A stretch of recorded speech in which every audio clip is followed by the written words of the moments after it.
Estamos começando hoje no Lado Oculto uma série de vídeos que vai tratar sobre o legado do Antigo Egito. Nesta série vamos mostrar segredos nunca antes falados sobre esta civilização. E o tema de hoje trata sobre o misterioso deus Apis, o mais venerado e célebre dos animais sagrados do Antigo Egito. Dizia a lenda que o deus Ptah engravidou uma vaca que concebeu um touro preto, o qual se tornou o duplo de Ptah. Este touro sagrado deveria ter certos sinais ou marchas que o identificariam como o verdadeiro deus através do tempo. Na fronte, uma mancha branca quadrada. No dorso, uma figura de águia ou de abutre. Sobre a língua, um nó com a forma de um escaravelho. Nos pelos da cauda, uma mescla de branco e preto. E, finalmente, um crescente branco sobre o lado direito do corpo. Encontrando um becerro, então, com essas características, o animal era conduzido a Mênfis numa barca dourada, onde o povo se reunia para ver os sacerdotes e o animal sagrado numa enorme procissão. Enquanto vivia, era alimentado rodeado de vacas sagradas e, ao morrer, era mumificado e sometido a ritos funerários. Enfim, era enterrado como se fosse um príncipe, depositado em sarcófagos enormes de pedra. Agora vamos entrar no que nunca foi falado sobre este Deus e seus mistérios.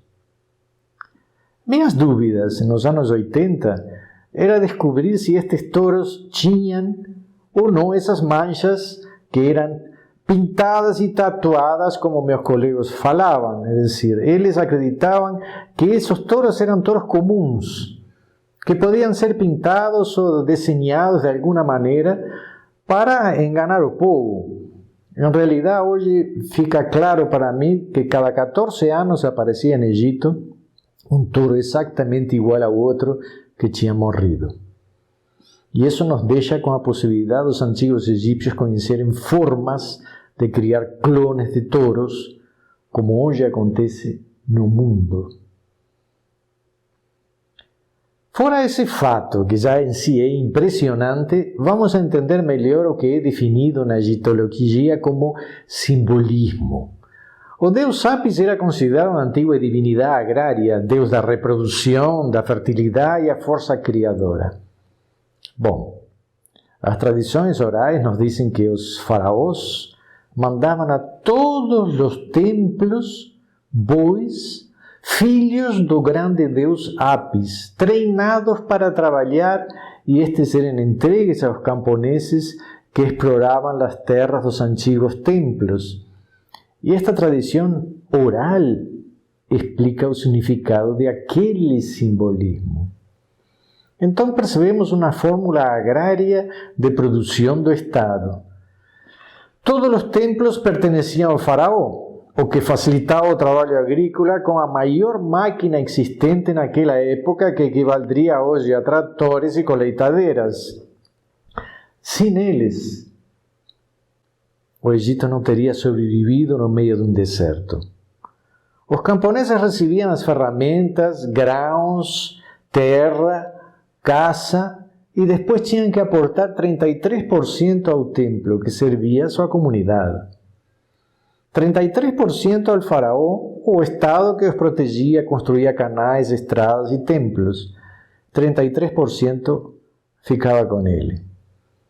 Estes conhecimentos ficaram ocultos. Talvez para que a maioria das pessoas pensassem que os egípcios eram ignorantes que adoravam animais sem um sentido.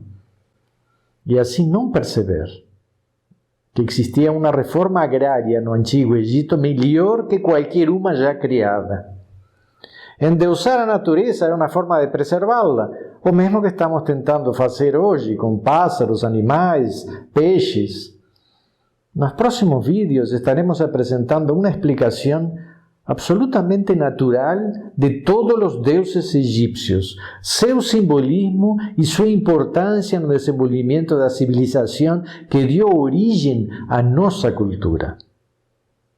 Me ajude a manter estes vídeos, assista, compartilhe e se inscreva em nosso canal.